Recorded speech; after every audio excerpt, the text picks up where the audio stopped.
This is the teacher St. Lazarus Primary School, Madam Beatrice Kaunda.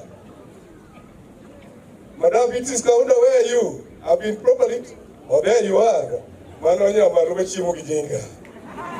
Ajal Kabano Jodalawa. BBF. Our BBF boss is here. Mr. Chiaga, Prime Minister. Let me bring our sincere condolences to the family of Madam Jane Obara. Before I continue, the BBF Manyata Mashambani, please wherever you are, can you wave?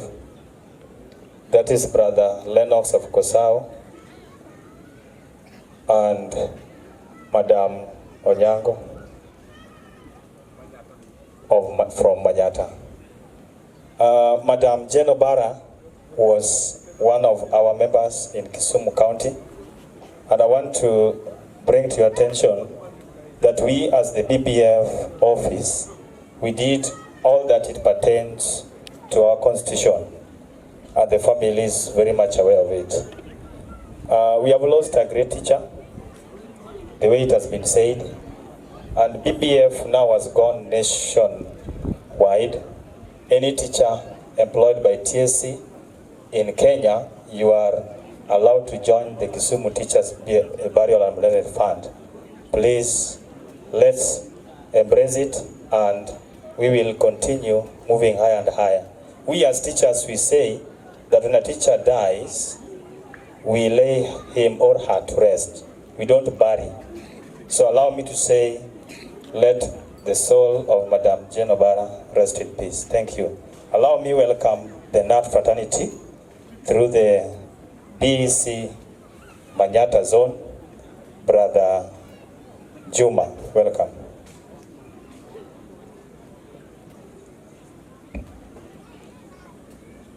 Karibu Yathiki Koretek. David Juma. The clergy, fellow teachers, mourners, good afternoon. Good afternoon. Bwana asifiwe. Thank you to the family of Madam Obara. I'm mourning with you because I also lost a mother. There at Kosao, Madam Obara was always like a mother to me. Several times I've been visiting her here in the house. Mr. Kaunda, please. We share a lot. And he is a mentor to me. And even this politics thing, always I was always consulting with her, way forward. And Madam told me one thing. What you need is to humble yourself, and everything from the Almighty God you get. So, Mom, rest in peace until we meet again. At this juncture also, I want to recognize the chair of Manyata Welfare, Mr. Lenos Nyagweth, and the treasurer also is around. Thank you for the work well done. I don't have much to say because my boss is here. He's going to articulate issues which involve the NAT fraternity. Thank you so much. We recognize the presence of Damaris today. Kawana Juma, the BEC Manyata zone, through the church, the family of the late Madam, and everybody who is here. Bwana Yesu asifiwe. Kwana urukamai. Umor gi Yesu. Umor. Erukamano. Wabiro kai markuyo kodu as Kosao Primary School, as Manyata zone. Ilongani Victor Ndolo, ajaten jopuonj. Jopuonj gi choketa treasurer margi mar branch. Mr. Kaunda, abiro kenda okni waero, en ni kawuono waiko jopuonj adek. Jogwa moko ringo dhi Kajulu, wane giliel, ofunyu piny kocha wane giliel. Kora nato ina chak di kai, wadiro mbele kocha. I don't know, Mr. Sawa, Kite chairman, who recognize it? Please, Mr. Sawa, just wave, asante sana. Time is really not on our side. And then the vice chairman of Kisumu West NAT branch, Alan Israel, for Africa Mintie. Marwan Manamari Mukuyo, Kende, le familia, watimu numos na Kende kaka jopuonji NAT Kisumu West branch, tatie koka wachoni ya, ne kanisa, gijo nyolmantie kai. Madam Lilian, the BC, the former BC, Bayanelo Kamorokai. Madam Lilian, Fuafua ya sana hilo nitela mora kanisa kadonge. Ani uogi jo kanisa kocha hiyo. Wawacho ni kaka jupuonjo. To oda ni wach ni chopne jo kanisa, to chopne jo nyuol. Uneno gima sani timre Kenya makawuono kuma nyithindo nigi jopuonj. Donge uneno gima timre. Nochujo ka nyathi moro nego japuonj Kisii, moro be Kakamega nyathi onego watchman mar school, gigo jopuonje. To sama gigo jopuonje ni tiwinjo ka Ministry of Education to wacho ni corporal punishment ochako duogi. Wan kaka jopuonje wacho ni Mr. Kaunda, this should be very clear. Ni kapo ni nyithi school idani mondo chwadi.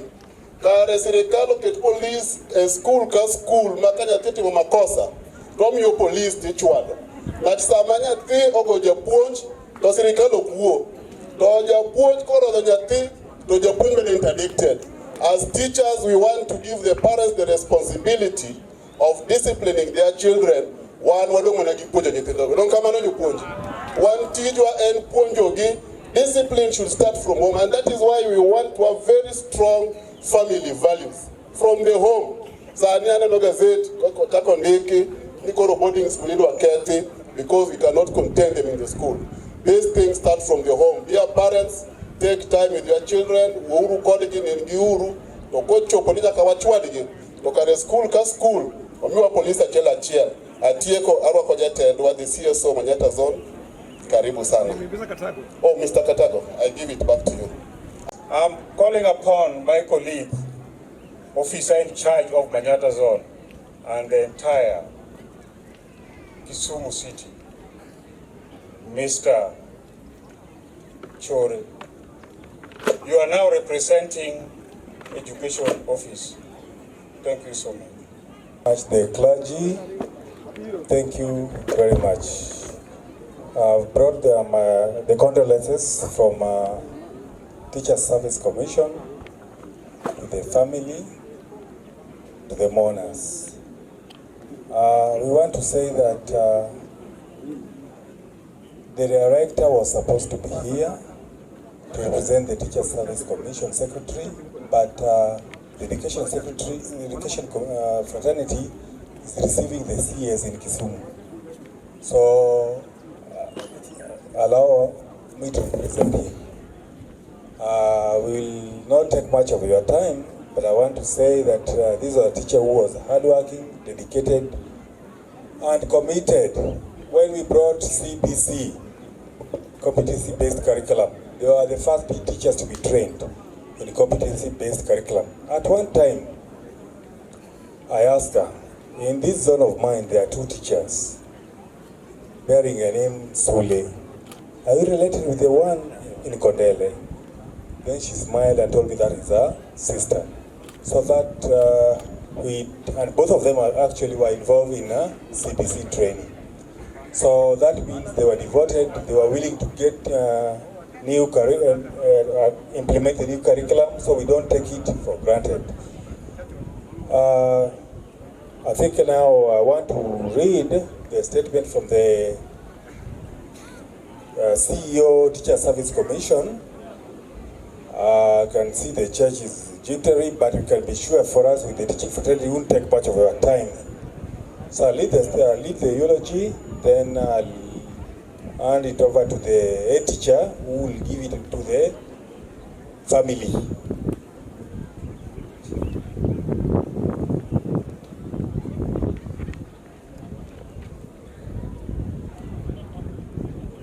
Statement from the Secretary Teacher Service Commission. So, condolence of a message to the late Jane Akoth Sule. TSC number 205-173. On behalf of the Secretary Teacher Service Commission, Kisumu County Director, TSC Sub-County Director, Kisumu Central, and the entire teaching fraternity, I take this opportunity to convey our sincere condolences to the family of the late Madam Jane Akoth Sule and the family of Kosao.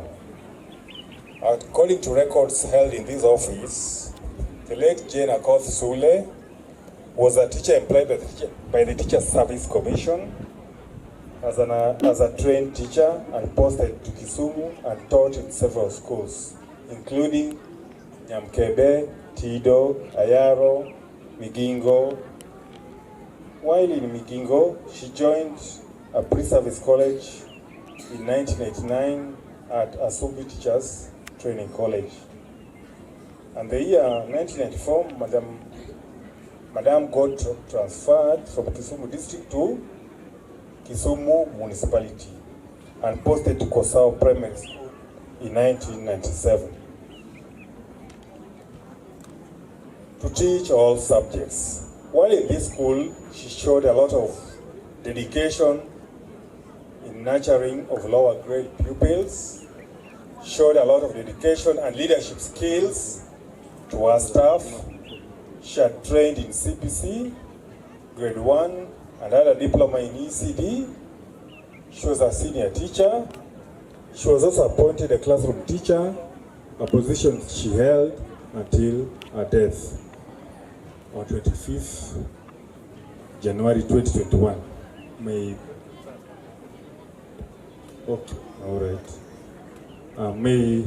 the peace of God, which transcends all human understanding, rest upon the family and Kosao Primary School. Thank you very much, Sub-County Director, on behalf of TSC Secretary. Thank you so much. Thanks a lot. And on that behalf, may I also pass my personal condolences. I've known some of its family members, but I didn't know that they are his children. Kevo, Polly, for what has happened. Thank you so much. Thank you. Reverend Beatrice Olo. Yesterday, because of time, the school Akoth Obara. Thank you all for coming. Our political class, Bwana Makamu, Bwana Kevin Kwere, Bwana Rai.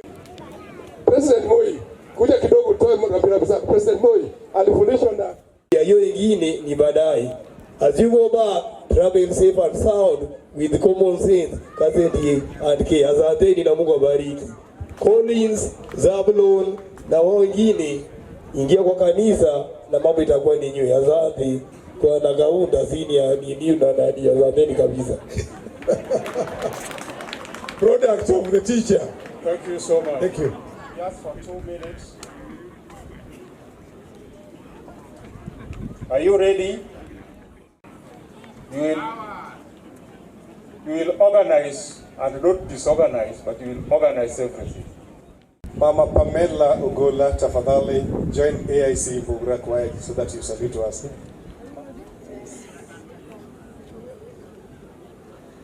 Asubuhi njema, asubuhi ya furaha, tutakapovuka mto wa Yordani, tukishangilia, tukiimba na kuruka. Haleluya, haleluya na asifiwe. Haleluya, haleluya na asifiwe. Watafurahi nchi mpya zote, watazisahau pale kia mjini. Na Yesu wafuta machozi kwa furaha, watafurahi nchi mpya zote, watazisahau pale na Yesu wafuta machozi kwa furaha. Nyimbo za furaha tutazimba pale, tukipongezana, kupeana mikono, tukitabasamu, tabasamu na hakika. Sifa na heshima zote ni kwa Jehova. Sifa na heshima zote ni kwa Jehova. Watafurahi nchi mpya zote, watazisahau pale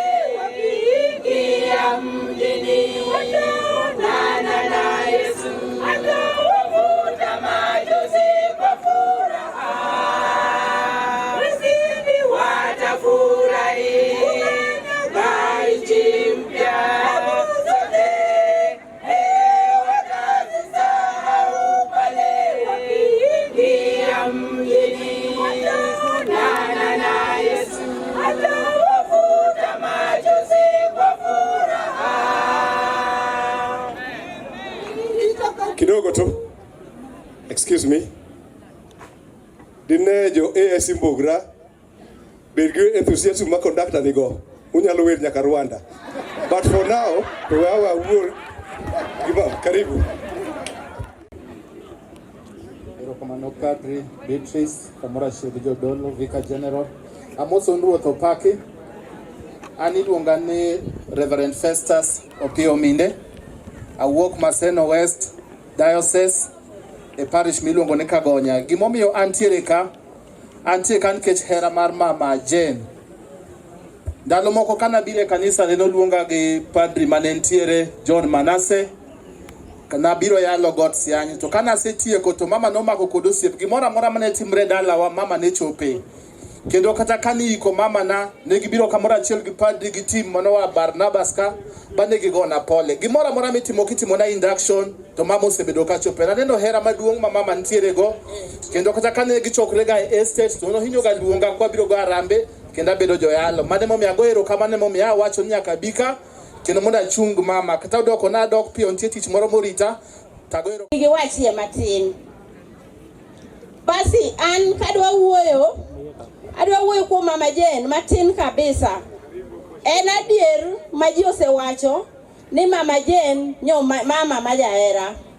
Akwano herane nikech ka nyara odonjo dala ka, Mama Jane nokawo thuolone mobiro donjo dalana mondo mi ong'e ni to nyako modwa dakgo ni oa kanye. Mano nyiso hera. An machung'ni asebedo ka tuora. Sa asaya ma Mama Jane owinjo ni an e osiptal, Mama Jane biro kaachiel kod jokristo ne mondo mi obi onena. An awuon ni ka baba na otho e dala mar Kojwach Ringa kacha, Mama Jane nowuotho kod tim ne kobiro mondo bi okonya iko baba na. Mano hera maduong' maseneno kuom Mama Jane. Awito nyawanda malich ahinya kendo ene nyawanda maduong' korka nyiri e dala na. Taonge kod wach nikech tho ok wanyal mako godo bura. Waduto wang'e ni wabiro tho e chieng' mowinjore. Wach maduong' madwana wach kama chung'e ni en ni Mama Dan kod Baba Dan udong kod tich matek, to duto wawene Nyasaye. Kuwene Nyasaye to onge tich mabedo matek. Mama nyo ung'eyo kaka nyo jatich matek. Kawe uru tich matek manyo mama orito godo dalani mondo uritie dalani nikech nyithindogi ni e ng'eu. Akwayo jokristo lame uru ne dala Mama Jane kaachiel kod nyithindo matindo modong' e dalani. Aonge kod weche molo kanyo, thuolo ni adwa miyo jaduong' mondo wachie matin. Ruoth ting'ama atakaye nena, mmoja tu ndiye atakaye nena.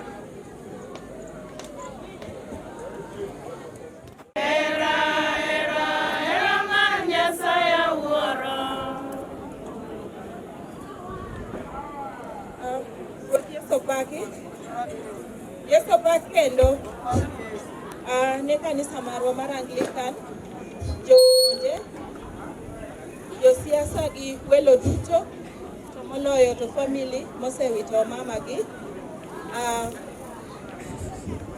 Awacho kama e lo mar mine kendo amoso uni Yeso paki kendo. Ruoth Yeso paki. Awuoyo kaka Mothers Union Chair Lady kendo kakwa chung' kawan mine mawuok Akado Dinari, St. Barnabas en achiel kuom Akado Dinari, kendo kapo nitiere mine mowuok kata dinaries moko kata arch dinaries moko kamoro amora ma untiere, be akwayo mondo uyie mondo uchung'. Kaka kanisa mar St. Barnabas ACK wakao sama kende kendo mondo wako mos ahinya ne nyithindo familia mar mama marwa Jane Obara, Levi's marwa kendo mama wa maduong' e kanisa marwa. Mama Jane ne en achiel kuom mine madongo manayude kanisa kadonje kanisa kendo ne en treasurer marwa nyaka 2016 kendo adwa na wach ni mae mama. Mona's special request church golo testimony mari to waneno ka bet ka kiwanjo kokwe ahinya. Jotendwa osedonjo kanyo, wabiro miyo gi thuolo. Wan gi Mheshimiwa Swaga Adui Nyang'. An gi matin aro kawuo mang'eny. Tawacho ni ma ne en treasurer marwa up to 2016 kendo kadonje tich mar Mothers Union kata kabeta member, ne en mentor mara kabedo secretary mar Mothers Union St. Barnabas ACK Church. Adwa wacho wach achiel maduong' kuom Mama Jane. Mama Jane ne en mama mong'eyo rito chik mar Nyasaye kata tich mar kanisa. Koloso to lead by example. Ne en mama mong'eyo keno mar kanisa, kendo kata kane wawacho ni wadwa timo gimoro to timo kendo lead koyiego. Ne en mama ma koyie to yie, to kotamore bende otimre nadi, otamore. Tadwa nagon Nyasaye erokamano nikech ngima mar Jane, nikech kawaluwo gigo mane timore kata motimo kaka notimonwa e kanisa, to wanwang'o ni wan jogo manyalo tich mar Nyasaye ndalo duto. Omiyo familia mar Jane, Nyasaye mondo ritu, to moloyo kaka osewachnu, kanisa kende kendo ng'eyo Nyasaye mane gima konyowa wan duto e kit ngimawa. Kokamano to Nyasaye mondo gwedhu. Ok anyal timo introduction marwa wante to mana kaka nawachono. Erokamano.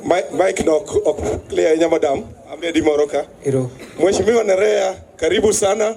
Mwa mar dinari adwa ni awene kendo mondo wach moro kuom Mama Jane. Ne kanisa matayo nasi, jo Kristo duto, welo kaachiel gosiepe gi familia mar Mama Jane. Amoso uni Yeso paki. An kachung' ka, achung' e Law Mothers Union. An e chair lady mar Akado Dinari. Takelo kuyo makende ne familia mar Mama Jane kaachiel gi kanisa mar St. Barnabas Siany. En kuyo makende ne mine kawachung' ka, ke Jane nyocha en achiel kuomwa, kendo nyocha watiyo kode kanyakla. Omiyo waduoko erokamano ne ngimane manyocha entiego e piny ka, to kata ka Nyasaye otiyo tije kokawe, pod waduoko mana erokamano. Aonge mang'eny matong' awachi, chuny Jane mondo odhi oyue kama ber. Ero kamano. Erokamano.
I'm humbly requesting the political class kindly recognize we are in the presence of the Lord.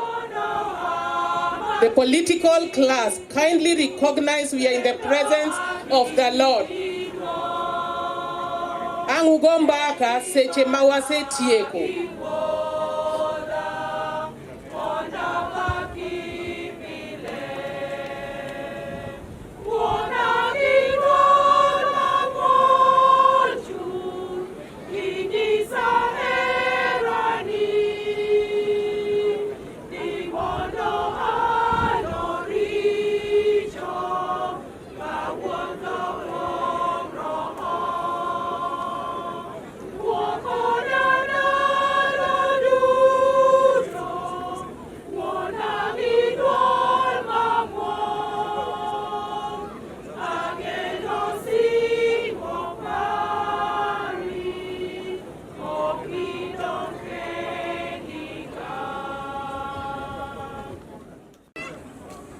Amoso chokruok ni oimore uru. An aonge mang'eny, anend mama okanyal timo. I will only ask jo kanisa mondo wer maniche mamohero kabisa miluongo ni Siso Loya. Siso Loya gidala Ayun timbena eni ofina Hatangengenan katariko utona magaweyoni Yesu msalabam Oro ayan imadi nadonjo dala koro ere imadi gena Katarisho butona magaweyoni Yesu msalaba. I think that thank you very much.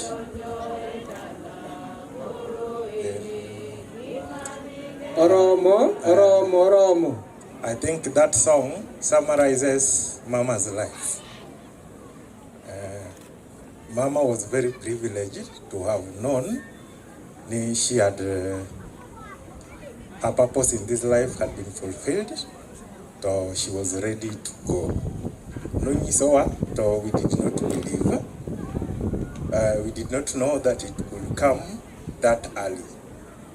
So osetimre gimadwa wach onge en manani weche manowe wago ema koro wamako. Nonyisowa ni wagem kuom Yesu Kristo. And I think Angi brothers ga, that is what we'll do from now on. Ero uru kamano.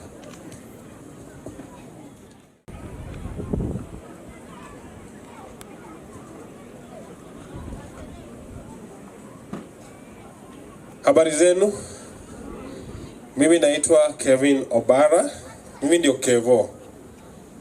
Kono mokungo agonu erokamano kuom bedo kodwa kawuono.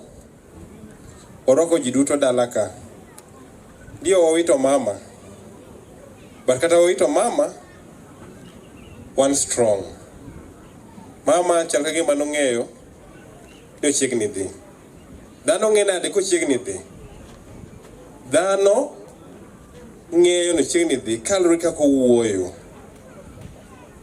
Koro adawacho matin kuom mama koka kawo saa mang'eny. Mokwongo, mama was tough, robust and strict. Ne ng'at ma otegno kendo kosewacho gimoro en firm about it. She was very firm. To notegno. Ken gi plan no datimo gimoro, gino nyaka otim. And then she was very strict. Kende mochwadowa kende. Kende mok dakwan. Temomiyo wan kuma wantie sani. Mama nohero kanisa kabisa. To gimomiyo anya wacho momiyo naneno ni mama ohero kanisa chakre katin. Nonyatedo alot mto, nohero alot mto makech. Nyithinde gi te an kode manochamo alot mto. Nohero alot mto makech. To kanotedo alot mto, to chieng' moro yudo kochako tedo gweno. Kodi penyendi to kawuono mitena lor mtoki gweno ni timiya mana lor mtoni. Ang'o miyo gweno ni okimiya ni jodolo ang' biro ka saboro. Koro ma okano ne jokanisa. Koro mama nohero jokanisa kabisa kendo no sacrifice a lot for St. Barnabas. Aparo ni mano gima nyaka wach. Gima amara dek madach ku mama nohero miel. Ang'eni mano kung'eyo. Molo kano winjo traditional folk songs. No miel mogo tiende kabisa mo shake. Kendo no ng'e shake, no ing'e yiengo. Koro mama nohero miel kabisa. Mama ne en ng'ama smart. Nohero rwakre maler, wuoyo maler, gik mabeyo, gik nyadhi. E gini neno ka lepete ne gin kitenge motwang'. Ariambo nohero kitenge kabisa kendo kitenge motwang' ma smart. Koro mama ne ng'a nyadhi kendo ng'ama ohero nyadhi. Koro mom's demise has left us stronger, just like I said. And I can promise you, we are going to be more united than you ever expected. So, wagonu manero kamano. Kela cha poko biro machiegni. Koro ntie poyo moro ka. Kayla, are you around? Kayla? Koken machiegni. Tabro some. Tribute poem to my mom. So for the mother's sake, the child was dear. And dearer was the mother for the child. As is the mother, so is her daughter. Jane Akoth Sule, you are a mother, a godmother, and a grandmother. As a grandma, you are an absolute human being on earth, a compassionate and amorous person. Your base was the safest place to come home. Wait a minute. She was the home herself. Indeed, in Sheng we say, Rieng ya shosh ilikuwa tu kuomba sagodi na kuchapa baroda. Grandma's children nicknamed her Bensuda. In other words, we nicknamed her Bensuda. But why did we call her Bensuda? Because of her firmness. She had the humbleness of Joe Biden and the patience of SpongeBob SquarePants. Grandma's fried goat stripes, popularly known as matumbo ya mbuzi, were the most delicious. Nyasule, your Sulwe was bright, just as your late father's Mr. Sule. We will miss you, we shall overcome. Asanteni sana.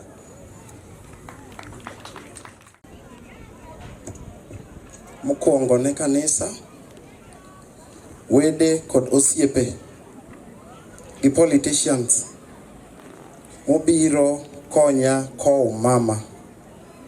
Gi nyinga iluonga ni Collins Aduo. Ane wuod mama maduong' mowuoyo ni Lua. Zablon manokwongo wuoyo cha Lua mar adek. Dan Lua mar ang'wen. Then wan gi nyaka achiel.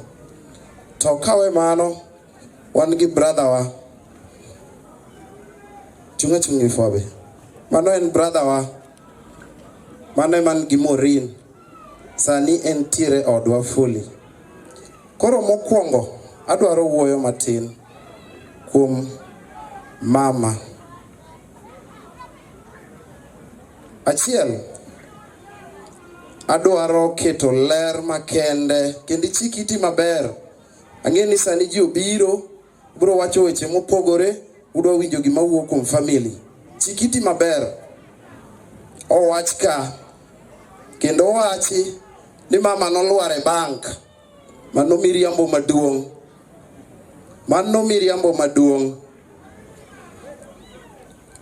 Mama nowuok e ode.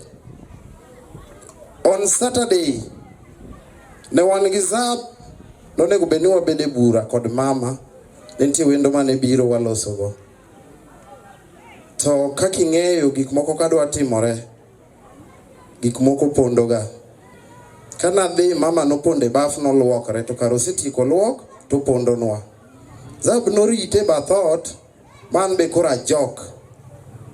Ntie brother na moro mwalo ka iluongo Nayoi. Nen gokinyi. Tanyiso Zab ni bwana ada dhi ne Nayoi, ntie gima wadhi loso kode. Ntie gima adwa nomiya. Koro kadhi tanyiso Zab ni kapo ni mamutieko. Gochna mondo abi wawuo. Jothurwa. Notamo wang' Zab.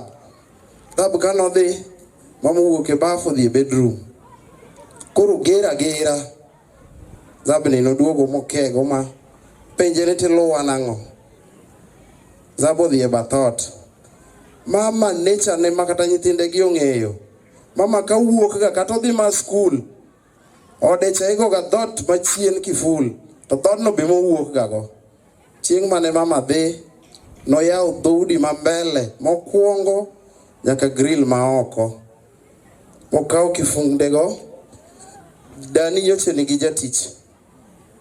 To chung. To mama notimo gimoro be ma unique. Uluongo jo pikipiki achiel. Lakini jo pikipiki no nika iluongo ni Jakombija. Jakombija no ema noting'o mama na. Kakoro mama ne dhi tho. Gokinyi.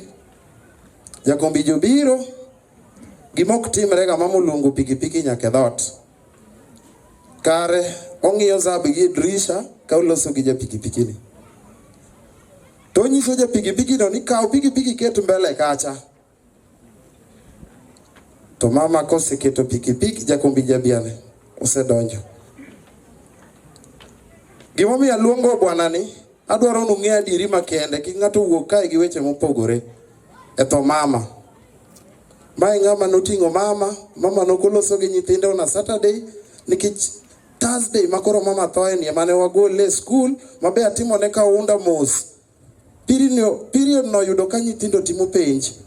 To ne nitie gima onego watim gi mama gi Zab. Ne waringo, but that was the last day mabedo gi mama e bank gi Zab mwatimo transaction moro kanyo mwatieko.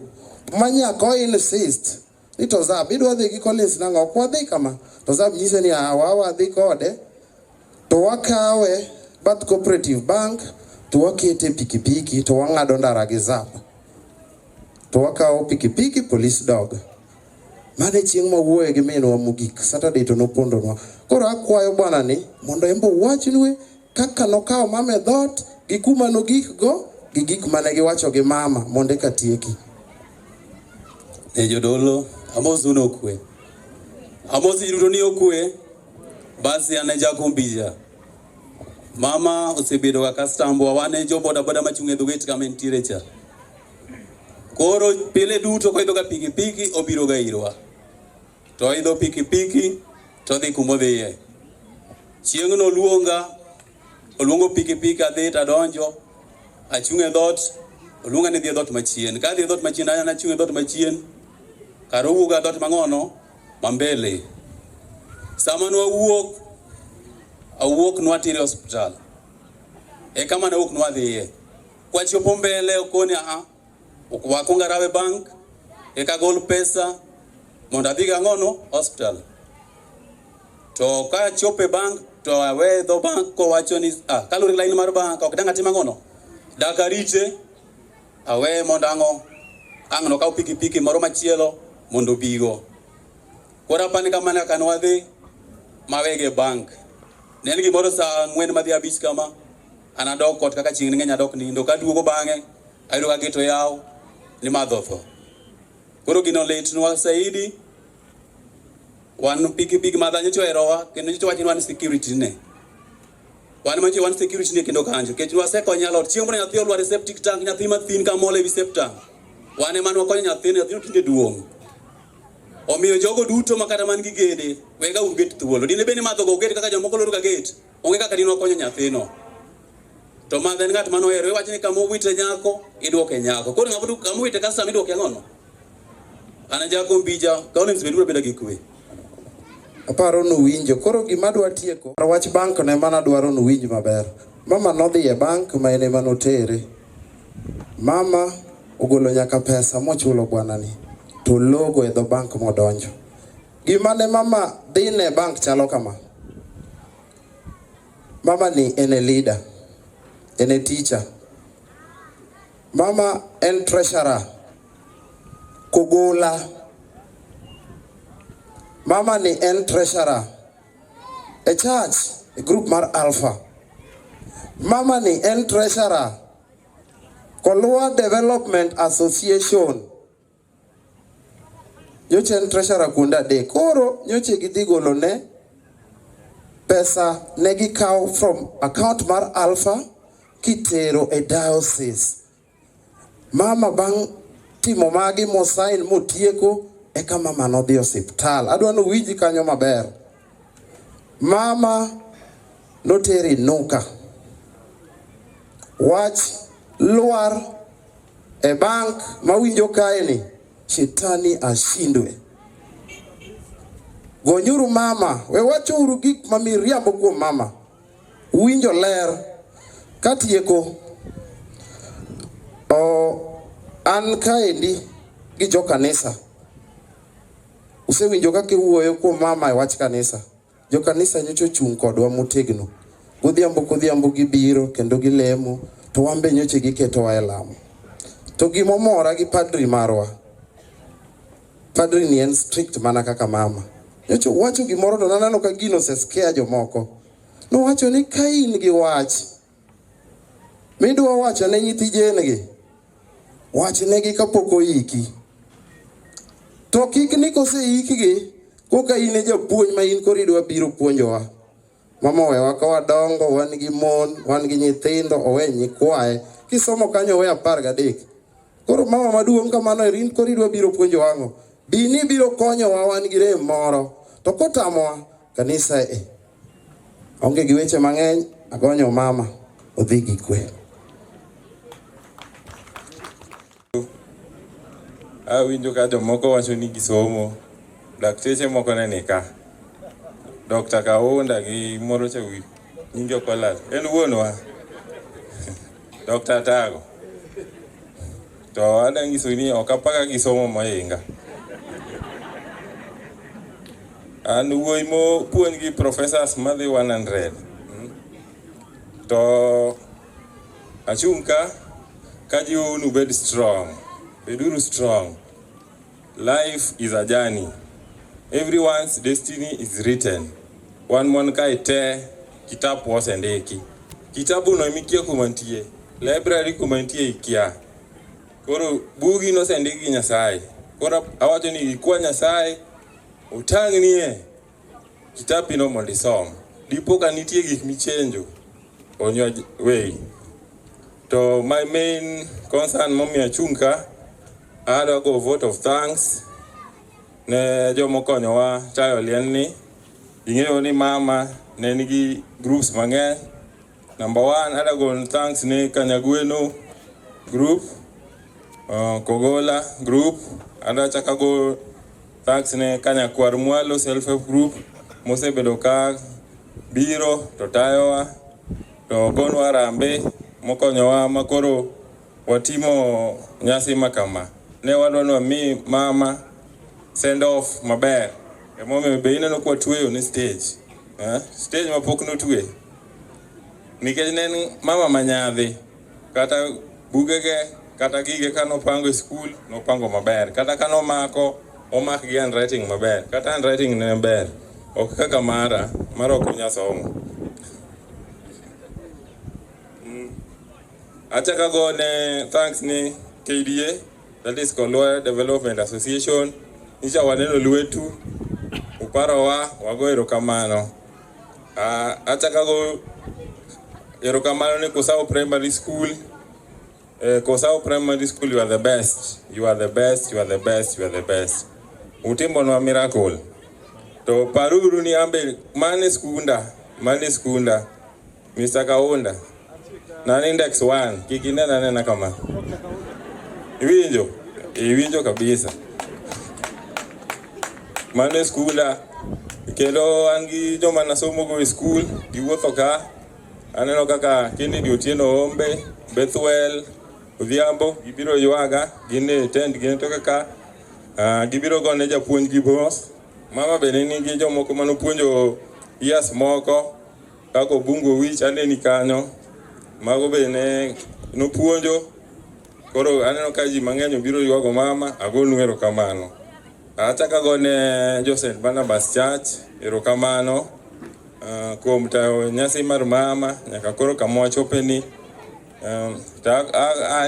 Nisha hero mar mama ni bishop ni oike, but hero no kotimre. Kanyo aparo nubago wa matin. To an ing'eno kapand ga wach. Usetru kaka kanisa. Usetru ng'iru kendo. Mudho nodonjo gi kanya. Winjo. Mar adek agone jokano kaneya erokamano.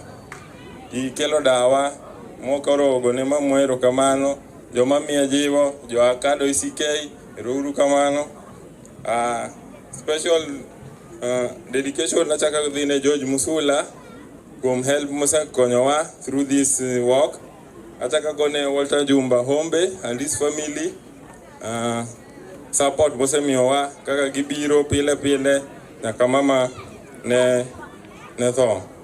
Ambe an gi welaga moko manyo obiro ywago mama na, an gi madaktari ka kachako kwano gi magisomo to Padri Ang' Maya Mike. Koro Dr. Wata, Dr. Mito, Dr. Vivian, Dr. George, Dr. Collins, Angijo Mawai, Moi Teaching and Referral Hospital, Dr. Victor Modi, thank you very much. Angijo Moa Mani Medical Center, Dr. Carolio Mondi, thank you very much.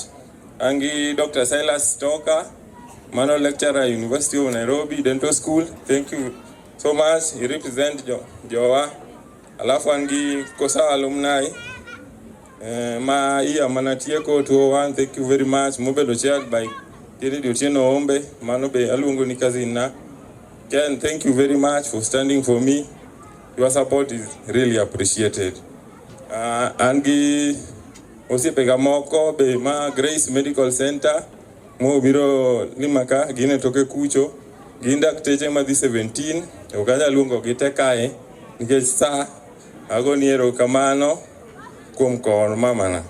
Joma po wiyo wilgo kapo ni wiyo wil kodi erokamano kuom miyo occasion mar mama obedo kama. Nyithi school, nyithindo ma Kosa primary erokamano kuom poem mutimo gi support manyichu miyo mama. Lastly, ago erokamano kuom Inua Jirani group ma mama ne also a member manyicho biro luorowa gi grube moko ma mama nyicha ntie kaka Korumba gi Kogola Manok. Erouru kamano. God bless you.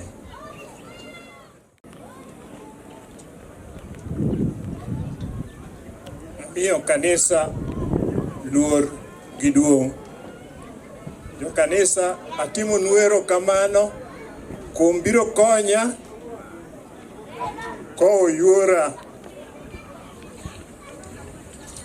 Aonge mathoth okadwa golo neno nikech gimo ng'ong'ore lela okochuno ni nyaka wachi.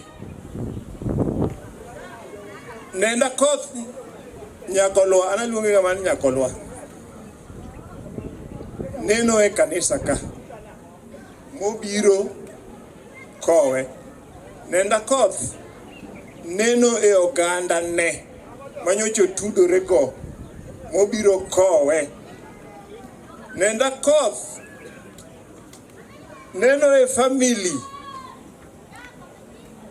mo bring up kabet kating'ena bet kategno an ka gi yawuoyi gi jiri mago tienda lu mane nenda koth. An kaka yuora koth ma joma odonge dalane onge gima bandhe. Tich mane wakele tiyo kaduo ka, tich mane wakele tiyo Kanyagweno ka, tich mane wakele tiyo Korumba ka, otiyo maler, otieko maler. Kidwa ng'eyo miyo malong'o, ng'e nyathine manyako, to moloyo ei Manyata ka. Mama manyalo pidho nyathi e Manyata ka matiek primary school grade A tiek secondary school grade A. The university graduate as a professional from Manyata ndalogi ok timre mayot, to mano e akoth yuora. Nyakolwa itieko wuodhi maber amorgo. Nyakolwa kanyakwaro onge mabandi ni biro medo no oganda timedo no oganda magrade mamalo. Mad Nyasaye keti kama ber. Yuora nenda vyema, lala pema. Asanteni.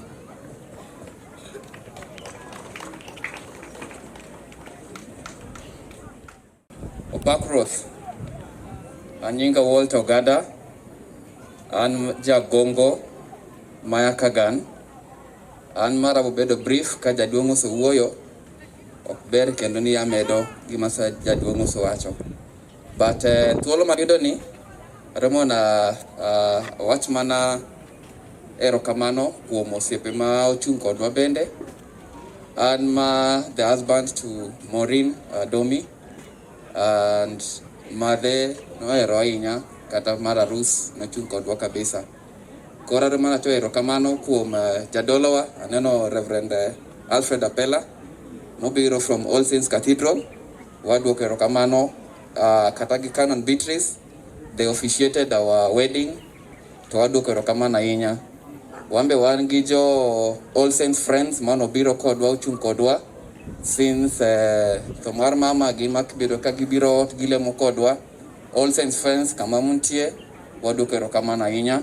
Wambe wan gi group miluongo ni Nyanza Evangelistic Team NET ma Maureen really served well, to gimbe ni gibiro magigoyo mos, waduoko erokamano. Gi jogongo mano biro ma osegolo duoko margi, wambe wacho ni erokamano. Jogongo an jokwe, to mama ahinya nogombo ni wadak gi kwe. To an awacho ni wadonje kanisa nikech mama mano yo man otang'onwa. Erokamano ahinya, Nyasaye omedu. Kwaya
Ani lungan David Ochieng, ani the younger brother mar Jack.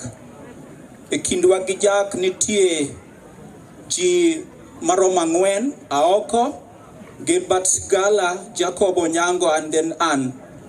The late Spora Luobanga, one it happened wanonyuolwa Imbo, Jaka Chako Dago, ka oseparate kod Nyakisumo, ochako kelo nyagem tere Kisumo girls, nyagem bendodhi, aidha ne Jen ta participate e nyuomo. Wadhi wanyo jamni Kiboska, midhi nyuomogo this wonderful lady.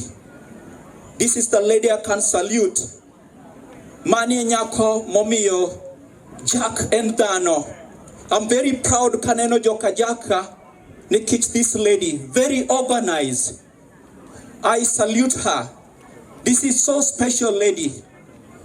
I tell her name nyuol, but she commanded me. En nyako mane chanowa kendo unite wa manyako maluoro Jane Digikwe. She gave me a mission. Me say, iwacho gani nitiyo gi ng'amo somo en gima ber. Me say, soul leadership. Collins, correct with love. Wadwaro legacy manyako ni oketo dalaka mondo continue. This is a heavyweight lady, and therefore, Canon Beatrice, I feel at your feet. Canon Venerable Molo, my guy, I feel and I salute you all. Bwana Yesu asifiwe.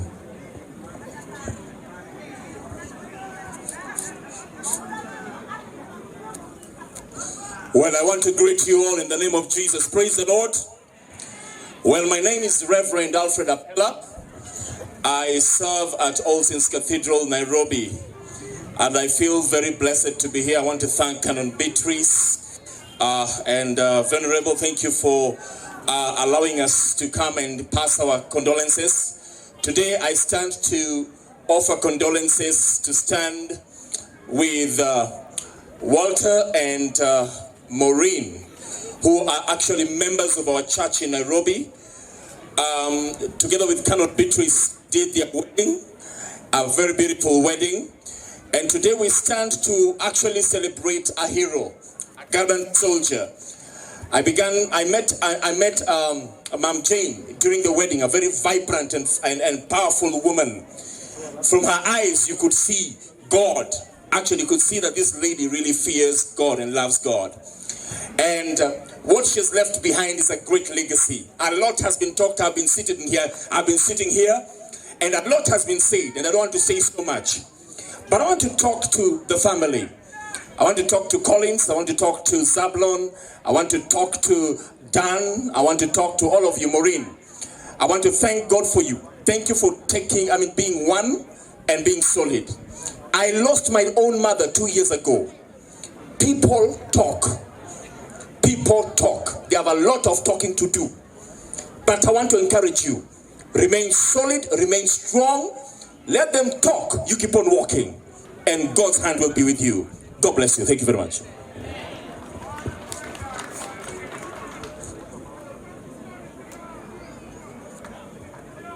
Ne Canon, Vicar General, Entachi, Clergy, Joka Jaduong Aduo, Joka Usiepna Jack. The whole family here and the whole congregation, I greet you in the name of the Lord. Bwana Yesu asifiwe.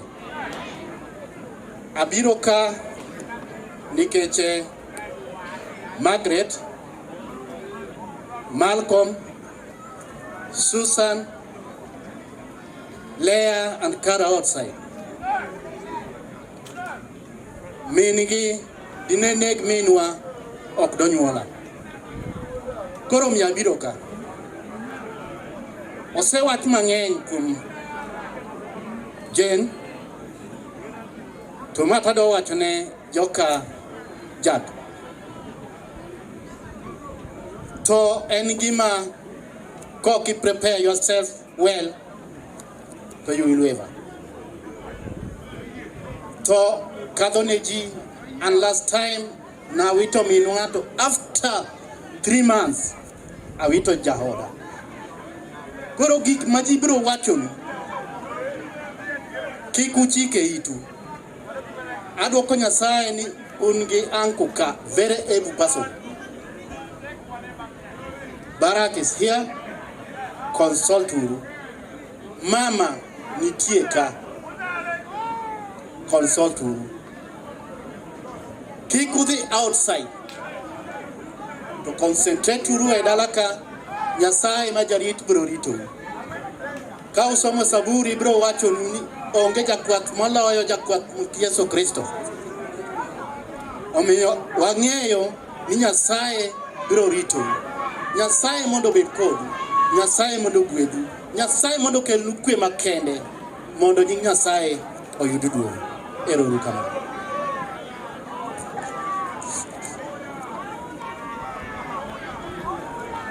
Basi ne family mar Jane,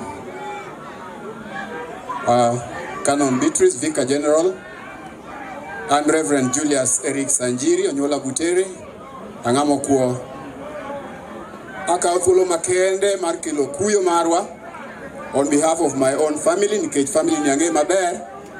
Jane natiyo go mang'eny kabisa kendo ang'eye ka wan St. Barnabas kuom over 6 years. Kendo kata kana timo pastoral program in schools and link person mara a school ma Kosao, nikech nadhi Kosao every Fridays and Mondays to nadhiga Manyata Primary School. Basi ok en gima yot gima kama kotimre, but let us all trust in God. Kinda gi Jane ne ber makata family mara no trust nyare matin, the only daughter, jaode manu puonje in the formative stages. Otherwise, may the Lord bless all of you.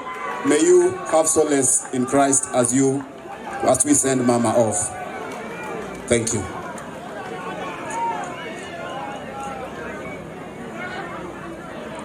Bwana asifiwe.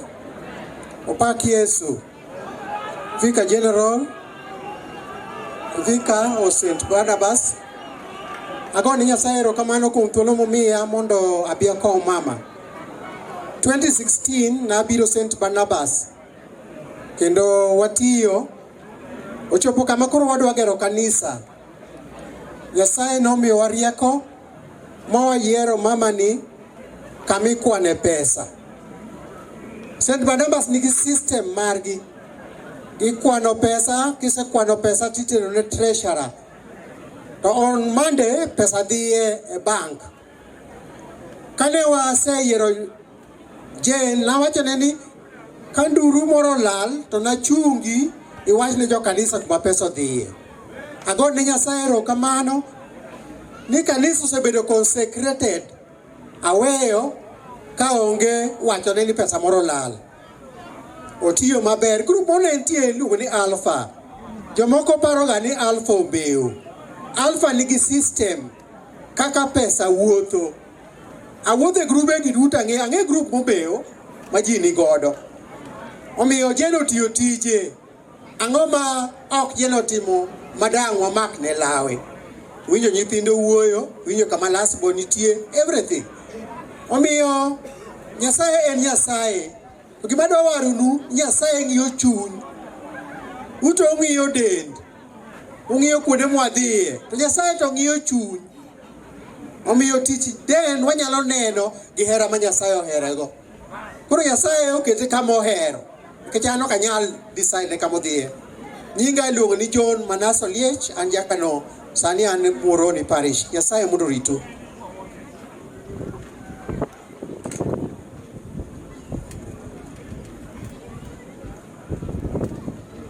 First reading. So a reading from Corinthians, 1 Corinthians chapter 15, beginning to read at verse 20.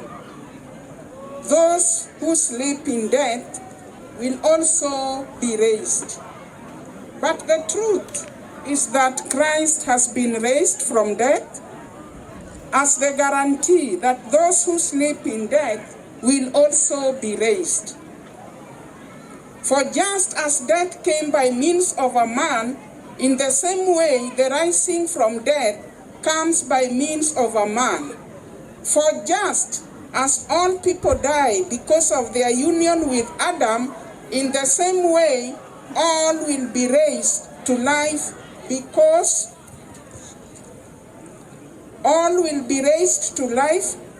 of their union with Christ. But each one will be raised in the right order.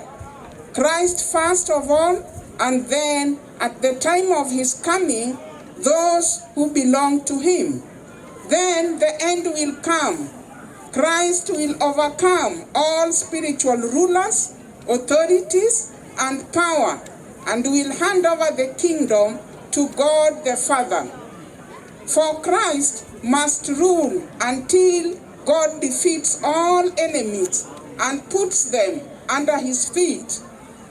The last enemy to be defeated will be death. For the scripture says, God put all things under his feet. It is clear, of course, that the words all things do not include God himself, who puts all things under Christ. But when all things has been placed under Christ's rule, then he himself, the Son, will place himself under God, who placed all things under him, and God will rule completely over all. Continue. Kare piero ariyo gochiko ka wadhi nyime gi somo Jo-Korintho mokwongo no. Kachier onge, to ere ohala ma joma ibatiso nikech joma otho biro yudo? Ere gimomiyo ibatiso gi nikech joma otho? Ka joma otho ok chier ngang'. Koso wan to ere gima omiyo wayie bedo e masira seche duto? Owetena, awachonu adier, nikech mor ma an go kodu kuom Kristo Yesu Ruodhwa ni. Tho ochoma pile, ka an mana dhano ma ok chier. To ere ber mane ayudo kuom kedo gi ondiegi Efeso? Ka en adieri ni joma otho ok chier, to kara wachiemuru kendo wamethuru nikech kiny wanatho mana kaka Muma wacho. Kik wuondu, osiepe maricho ketho timbe mabeyo. Beduru gi rieko mondo uwe timo richo. Jomoko kuomu kia Nyasaye, awacho kamano mondo akuodgo wiu. Chier mar ringruok. Ng'ato nyalo penjo ni, ere kaka ichiero joma otho? Koso ringruok manade maginibedgo? To mano penjo mofuwo manade? Donge kodhi ma in iwuon ichwoyo kuongo tho eka bet mangima? Bende gima ichwoyo ok en cham hie mabiro wuok bang'e, to en mana kodhi kende. Onyalo bedo mar ngano kata mar cham moro amora, to Nyasaye miyogo kido kaka oneno ni long'one. Kamano kodhi ka kodhi nigi kite owuon. To bende ring'o mag gik moko ok en kit ring'o achiel. To nitie ring dhano, gi mar le, gi mar winyo kod mar rech. Nitie gik polo kod mag piny. To gik polo nigi duong' machielo, to gik polo nigi duong' moro, kendo mag piny bende nigi duong' machielo. Nitie duong' mar wang' chieng' kod duong' mar dwe, kod duong' mar sulwe. To chutho sulwe achiel rieny matek moloyo machielo. Mano e kaka chier mar joma otho bende chalo. Ringruok miiko e lowo en gima tow, to ichiere ka gima ok tow. Ka iike to onge gi duong', to ka ochiere to en gi duong'. Iike ka onyap, to ichiere ka en gi teko. Bende iike ka en ringruok mar pinyni, to ichiere ka en ringruok mar polo. Nitie ringruok mar pinyni, to bende nitie ringruok mar polo. Ringruok mar polo ok emane okwongo betie. Ringruok mar piny emane okwongo, eka bang'e mano mar polo nobetie. Dhano mokwongo nochwe gi lowo mar piny, to dhano mar ariyo noa e polo. Jogo mochwe gi lowo chalo gi jal mane ochwe gi lowo cha.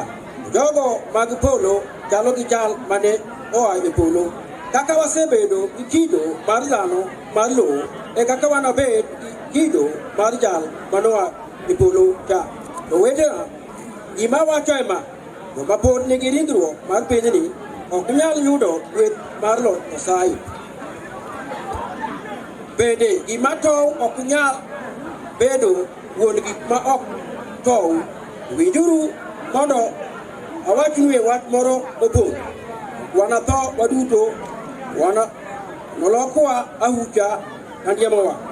Katung' mogik oywa. Nimar ka oywa, jomotho nochier gi ringruok ma ok tow. Bende wan bende nolokwa nikech ringruok ma ok tow ni nyaka rwakre gi ringruok ma ok tow. Adier, gimotho nyaka rwakre gi gima ok tow. Kuom mano, ka ringruok ma tow oserwakore gi ringruok ma ok tow, kendo ka gima otho oserwakore gi gima ok tow, eka weche mondik e Muma nochop kare niya, tho oselo otiek chuth, in tho ere lochni, in tho ere lit mikelo. Lit mar tho en richo, kendo richo yudo teko kuom chik. Wagouru erokamano ni Nyasaye mamiyo locho kuom Ruodhwa Yesu Kristo. Emomiyo wetena mahero, iwuru motegno ma ok ung'e ni utiyo matek pile e tich Ruoth, kendo kung'eyo ni tich utiyo kuom Ruoth ok nobed kariemb nono. Wachung'uru kendo wawer wer 173 stanza 1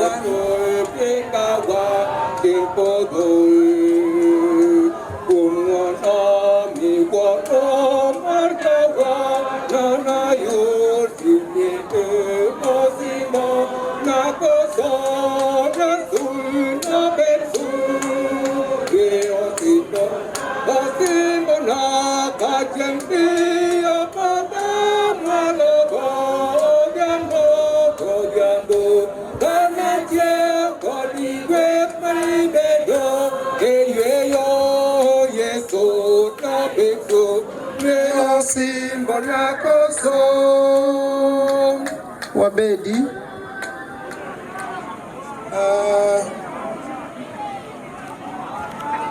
Adwaro mondo akaw thuolo ni mondo agone Nyasaye erokamano kuom Nyasaye chokowa ka mondo wakow nyaminwa Jane Akoth Obara. Kende loya wuon adwaro mondo akel kuyo mara ne family. Jane Akoth Obara ne atiyogo kaka padri mare, omiyo ang'eye maber. Kendo en nyako mathuon, kendo en nyako ma kawacho gimoro to wacho kotegno, kendo en nyako mane an awuon ok ahero noma ahinya, omiyo naluore ga nawene kore kabisa. Ne en nyako motegno ma wawacho ni wawito ng'ama otegno. En gima nyocha bende awuoro ka nyocha winjo weche mancho ne owacho kapok otho. Wanyalo wacho ni ne en gi premonition, jomoko Nyasaye kelo negi picha mar agi e piny ka. Omiyo agone Nyasaye erokamano kuom mano. Akwayo mondo politicians wabed gi horuok. Abiro miyo only 2 people katieko. To abiro miyo only 2 people thuolo mondo moswa kato wadhi iko. Abiro miyo the MP to gi Mr. Swaga ma en MCA mar this area. Those are the 2 people ma abiro miyo thuolo. Koro adwa wacho wach Nyasaye matin ahinya. Kech aneno ka koko ng'eny to ok dang' awach wach Nyasaye ma ji winji gi koko ni. Koro abiro wache matin kabisa. Then I will give those 2 leaders to come and greet us and then we go to the grave. Onge protocol ka ni kia number 1, number 2, number 3. Ane man in charge, ta an bendi. Ano ka yie politicians mondo uwe liel en mar liel. So because of the respect I have for the 2, I will only allow them to come and give their condolences and then we go to bury. I'm the one who is controlling this burial and I am in charge. And what I say will be final.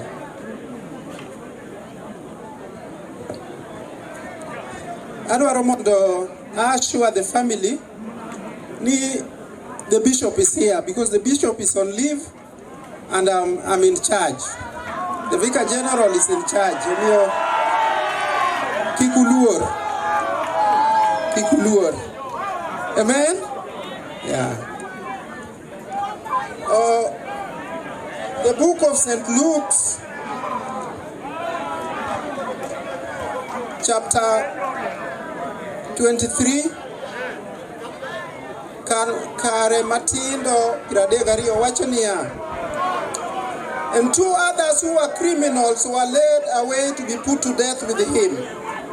And when they came to the place that is called the Skull, there they crucified him and the criminals, one on his right and one on his left. And Jesus said, Father, forgive them, for they know not what they are doing. And they cast lots to divide his garments, and the people stood by watching. But when the rulers scoffed at him, saying, he saved others, let him save himself, if he is the Christ of God, his chosen one. The soldiers also mocked him, coming up and offering him sour wine and saying, if you are the king of the Jews, save yourself. There was also an inscription over him, this is the king of the Jews. One of the criminals who were hanged railed at him, saying, are you not the Christ? Save yourself and us. But the other rebuked him, saying, do you not fear God, since you are under the same sentence of condemnations? And we indeed justly, for we are receiving the due reward of our deeds. But this man has done nothing wrong. And he said, Jesus, remember me when you come into your kingdom. And he said to him, truly, I say to you, today you will be with me in paradise. Polo nitie, kedo ese machiwo polo. There were 2 criminals.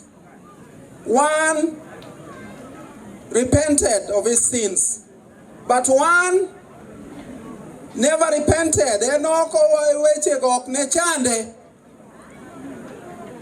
Ngama olokore, kata olokore mana dakika mogik, to Nyasaye ni miye ngima. Kata kumpo, kata ng'amutiyo mana sa 11, Nyasaye ok en dhano, omiyo ji pok motimore nade maromre. Gima Nyasaye dwaro ni en nyaka walokre. Ibed criminal malich machalo nade, ibed ng'at machalo nade, richo duto romre e nyim ng'awa, e nyim Nyasaye. What the Lord requires en ni ji nyaka lokre. Piny opong' gi richo kabisa. Kendo uneno kata ka jopuonj wacho ni nyithindo sani olokore gik mang'eny. To nyithindo gilokore nikech gik ma ji timo e alwora ma wadakie richo. Koro waonge gi ranyisi mabeyo. To Nyasaye dwaro ni mondo walokre. Kata sani iyudo ka nyithindo mang'eny nyocha ok odok sikul nikech omigi iye. Ok omigi iye gi nyithindo wetegi, omigi iye gi joma dongo. Defilers gin men. Kata sama ni uchung' ka uneno mana ka mine manie kwaya, chuo ok dwar lemo. Chuo ng'e mang'eny. Gin ema giketho piny. Defilers gin ang'o? Nyithindo moko dhi sikul ma mine nyo uneno yo Samburu kucha. Ka aol skul mar nyithindo moting'o nyithindo. To nyithindo gi obedo defiled kod men. Men must change. Nyasaye be ok giluoro. Kata jok mago koko kata ka ok gin chuo, ok gin mine, gin chuo. Nyaka kwergi ni ng'ama ok oluoro Nyasaye, Nyasaye ok nomi ngima. Ngima ok en gima ichodho. We must tell them. People must change. To ng'amo change, to Nyasaye miyo ngima. Kati change mana last minute, to Nyasaye timo ni nade? Miyi ngima. Jowetewa kuom Kristo, ng'ato ka ng'ato moneno ni en jaricho kata en last minute, to God forgives. Nikech Nyasaye ok en Nyasaye manego ji. En Nyasaye madwaro ni mondo ji obed gi ngima. To kik wayie mondo watho e richo. Ne jakuo machielo cha en pod omok. You can imagine ni ng'ato already osetweyi, inegi, to pod ok realize ni ng'ama rach. Omiyo jomoko be dwa manotho e richo. But we must tell them ni ng'ama oloko. Kendo mondo wayie mondo wa recognize Christ kapod ok wadhi e polo. Mondo Nyasaye omiwa ngima mana kapok watho. Ka wasetho to koro onge bura.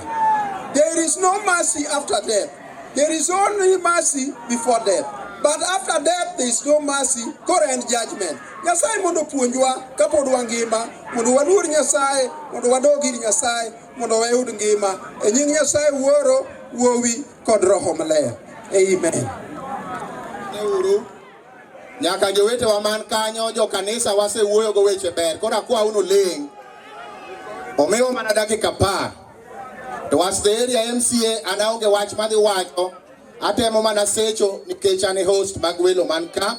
To kaka wuono kamiyo gi thuolo, chieng' moro ne gituona ka amba dhi limo. Gidonge kamano. Omiyo en 1 minute. Ami 1 minute tia, 1 minute tia. Mwakamu bika dakika achiel. Kata ng'ama olokore kawuono dhi polo direct. May God bless. An iluonga ni Makamu. Chief atimo ni mos kuom kendo wach mar tho mwalimu. Today you know nwari ko japuonj ma kisungu nyaka bed 98.8 kilonewton per meter square. Romi adhomo kisungu no. Jothuru ayudo ka tension no malo, to tension no be politics. Wadong dweche moko 18. Okadwa wacho weche mang'eny. En lem nuru nyalego kego nea mondo BBI obed maler, pesa obi piny ka, Raila obed president. Jaduong' lemne wan sani wadok e kanisa mar Anglican. Mondo mi obedi to moloyo duto achung' ne unity mondo ariw joma nyata duto te mondo obed kamoro achiel. Kamano amos haraka pesa. Haya, Bwana Yesu asifiwe. Amos chokruok duto dokwe. Ok abi wuoyo mang'eny, ne wabiro mondo waik japuonj, an intelligent teacher. Yodo japuonj puonjo nyathi mabed gi title e Kenya ok en gima yot. Awacho ni ya mogik ne joma nyata bi, one will preach the politics of peace. Mano gima nyicha chako wachonu. Ago ni Nyasaye erokamano momiyo wakinde mondo wachung' ka. Takwayo ng'ata ng'ata ma nyata bi ni ting'wang'i malo tilam Nyasaye 2022 lokruok obedie dala nying Ruoth Yesu. Haya, pesa Kolombo iko wapi? Fanya haraka Kolombo. Ni jodolo ni dala ni jomo biro konyowa iko mwalimu. Amosu uno kweuru. Ana wuon nyinga Charles Otieno Bongo Makadimba. Nyewa chung 2017 kendo pod wadhi nyire. Nyewa neno ka Honorable Swaga marwa dwaro mana mtoka. Wiye nyo wil gi kwa tich ne ja Kondele Ward. Mr. Swaga. Kondele jobs. Mara Rio. Wakandru weapon marwa. Weapon eno buongo. Okwadwa jo kutangatanga area. Manwa dhiri ure pamoja Honorable Swaga. We won't allow our youth, our little minds, mondo giket wach mar kutangatanga e Kondele Ward. Wero kamano, Nyasaye ogwedhu. Ena pesa. Iwaja jana chung Kondele gi ng'ane pesa. Okwadwa statement. Kolombo pesa. An Christopher Kolombo, an wodigo dalaka. An boga wacho na chung. Tasechunga. Tan jatugo. To gimane wacho no ni wadoke ombulu to one team iwinjo gima wacho wabro ringo tano kaluoro ng'wech to kaluoro koko to be onge gima luoro tutamenyana humundu saa ikifika. Asante. Obungu nyatanga sang'eng. Bwana Bishop obiro marach biur piyo. Ok ng'en sani adok Anglican.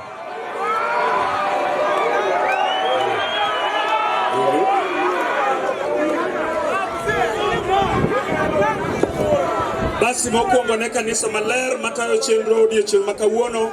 Abolora e nyimu malich ahinya miwuoro to the family mar Obara. Agolo erokamano maduong' mogik odiechieng' ma kawuono. ne the school Kosau Primary School. Agonu wero kamano maduong for kawuono ni function mawan go ka. Ne joma nyata te mantiere kae gi leaders mawa mantie ka led by Mheshimiwa Fred Odhiambo Udawa MP. Agonu wero kamano maduong miwuoro. Makamu adwa nyiso wach achiel. Wuok ni dwa chung ok en gima tugo. Therefore leaders onego bed ni handle with a lot of care. Ok inyal roko leaders ka gima gina jomoko nyaka imigi time maber. Wawuoyo. Ada wacho kama mokwongo. I'm here and I'm wearing several hats. The first hat mantiere goka, I'm an alumni of Kosau Secondary, Kosau Primary, sorry. So on behalf of all pupils of Kosau Primary, I would wish to convey our message of heartfelt condolences to the family and to everybody, and more so even to the Kosau Primary that have lost one of their own. Adawachonian, as a student in Kosau Primary School, Anyalo recall very well, Nije Punch Mama Obara. Japuan no instill a lot of discipline in me. And Kaiko Kawuono, Aiko Kantire with a lot of pain. Because in this coffin lies a mentor. In this coffin lies a devoted Christian. In this coffin lies an educationist. Omio today, Ana Bopode Kabisa, Nikech, Liel Mauti Moreka, Kendo, to the family, Collins, we are together. You know how we've moved as a family, you know how we've moved as friends. To Kantika, we are will, Nidan Molosoni, Dan Moachoni and Daktari Maria Kabisano. Dan was my classmate, Kawantire Kodeko Sao Primary. Omi audio Chemaka Wonoka, and Bende Agopole Kedantire Kod family, Gamora Chiel. Tawacho Kamae, Nikechwane Siasa, and Gimukela Waka is politics. And Ginying and Elunganiso Peter Obungo Wich, Rayer Wurnya Tanga, Obungo Wich and Wurikondeleka, Obungo Wich and Nat Manual Ka Kendonika, Kendosomoka Kendonitika.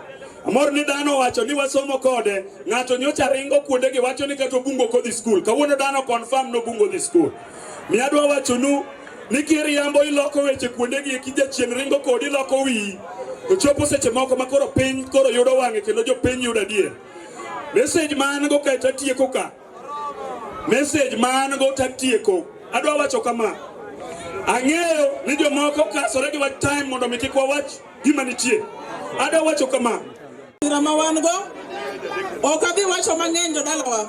Awacho matin.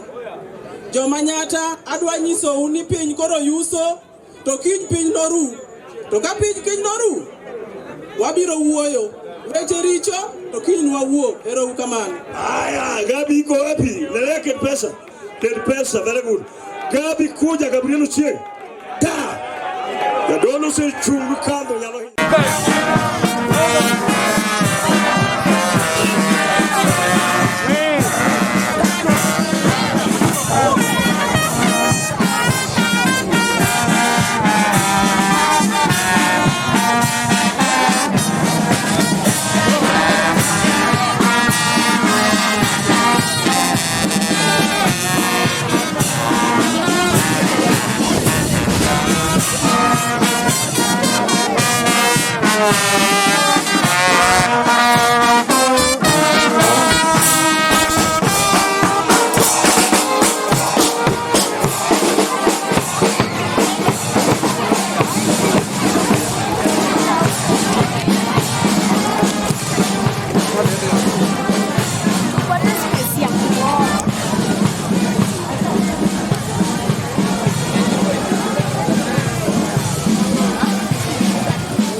wanaume wasaidie kutokea hapo.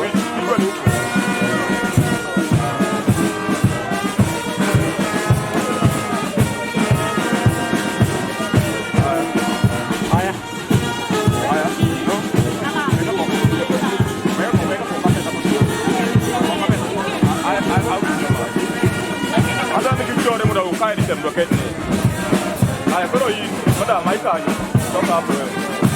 Wewe toka haya. Dana bila dana liko tunafanya. Kita huko. Haya. Ongea huko. Haya, beba, saidie beba. Beba wewe hapo. Tuko na hapo. Twende.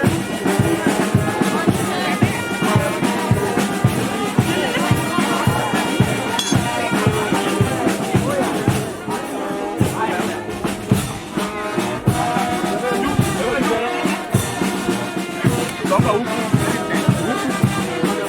Bema huku.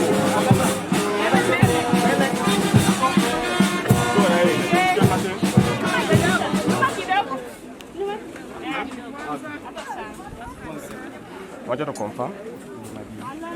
Korunya kama uda kumpata.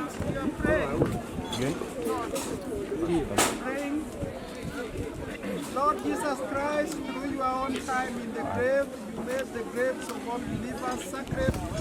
May the body of our sister Jane lie peacefully in the earth, and may she participate in your resurrection through the power of the Holy Spirit.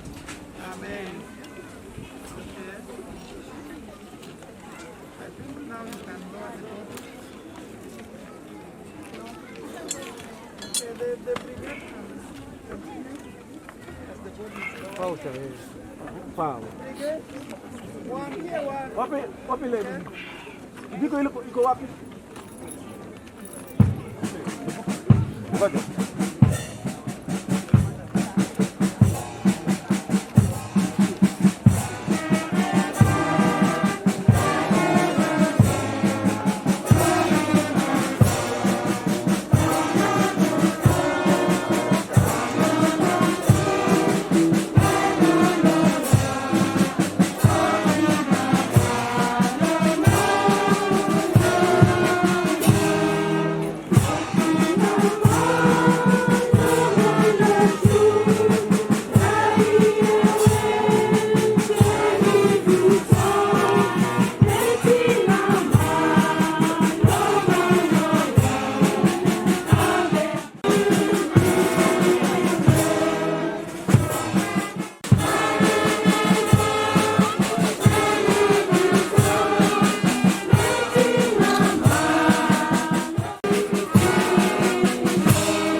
Lord have mercy upon us. Christ have mercy upon us. Lord have mercy upon us. Then I heard a voice from heaven say, Right, blessed are the dead who die in the Lord. From now on, yes, says the Spirit, they will rest from their labor, for their deeds will follow them. Therefore, trusting in God's abundant provision of grace and in His gift of righteousness through the one person, Jesus Christ, we give the spirit of our dear sister Jane, here departed into the everlasting arms of God, to take her to Himself while we commit her body to the ground, earth to earth, ashes to ashes, dust to dust. For all the redeemed of the Lord, our sure hope is in the resurrection to eternal life through Jesus Christ our Lord, who shall change our perishable body so that it may be raised like his glorious body, according to the working of his mighty strength, which he exerted in Christ, when he raised him from the dead and seated him at the right hand, far above all rules and authority, power and dominion, forever and ever. Amen. We are before the throne of God and serve him day and night in his temple, and he who sits on the throne will spread his tent over them. Never again will they hunger, never again will they thirst. The sun will not beat upon them, nor any scorching heat, for the Lamb at the center of the throne will be their shepherd. He will lead them to springs of living water. God will wipe away every tear from their eyes. We join the prayer. I'll say that top. Our Father in heaven, hallowed be your name. Your kingdom come. Your will be done on earth as it is in heaven. Give us this day our daily bread. Forgive us our sins, as we forgive those who sin against us. Lead us not into temptation, but deliver us from evil. For the kingdom, the power, and the glory are yours, now and forever. Amen. The family.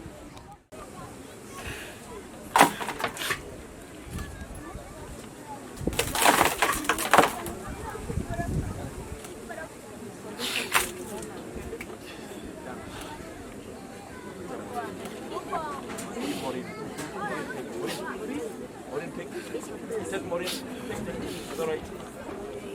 Just take it. Maureen, take it. Please, take it.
Just put the flowers.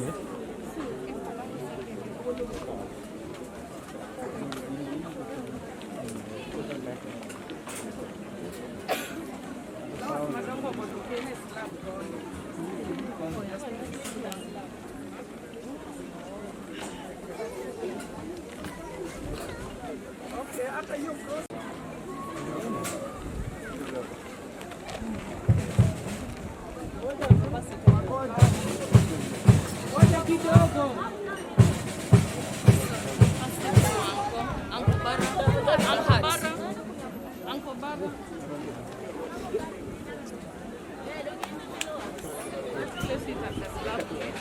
Everybody,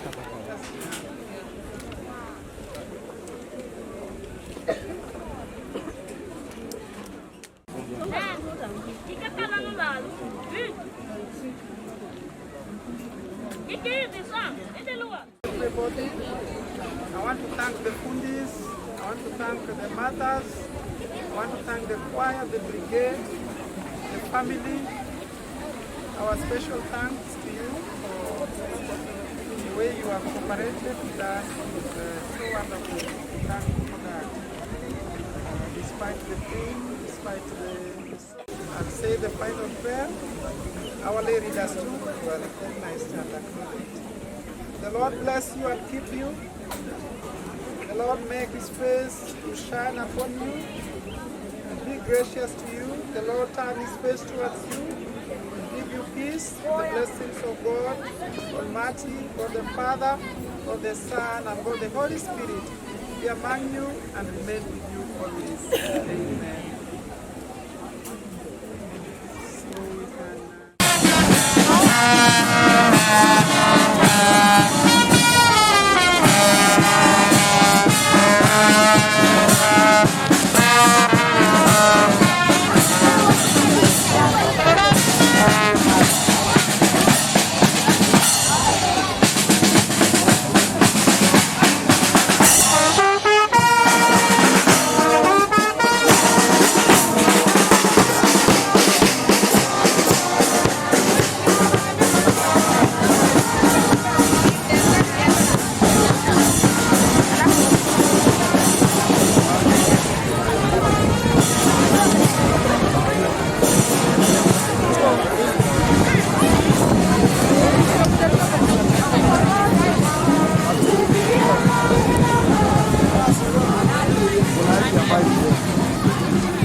Father in heaven, this afternoon we are grateful to you for according us the grace to be able to conduct this service. We are grateful for the life of Mama Jane. We are thankful to you for the journey she has lived and the legacy she has left. We also want to thank you for her family. We are grateful to you for their lives. We thank you for having kept them the way they are. Family. That upon this home, Jehovah, your hand will rest. That God, there shall be an open heaven. Let your angels protect this home. Let your grace be upon this home. We pray that there shall be divine provision, and Mama Jane's children, all of them, together with the grandchildren and all that are involved in their lives, shall experience abundance of grace from you. We pray that your peace be upon this place and upon this family. We also want to thank you for the service that we've just had. Thank you, Father, for the clergy, all the people who have been involved, even as we ask that your peace continues in our lives in a special way. Because this we've humbly asked and prayed in Jesus' name. Amen. Amen.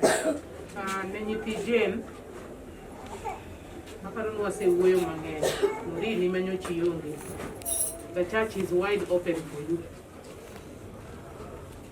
If you thought age, don't die busy, as they say. We are there. Be united as we have always said. To clergy, Vicar General, we say a big thank you for coming to support us, and especially at this time when we lost Mama Jane. May God bless you. even those who will be going back to their working stations. May God go with you. And always keep the family of Mama Jane in prayer. Bwana Yesu asifiwe. The money that was collected was already handed over to you. So please, kuwe. Kawe tebedo matek ubile kanisa wagoto wapen wakwa Nyasaye ya umwe. As who has participated, Mother Jillian are out there. May God bless all of us. Amen. Whatever we want,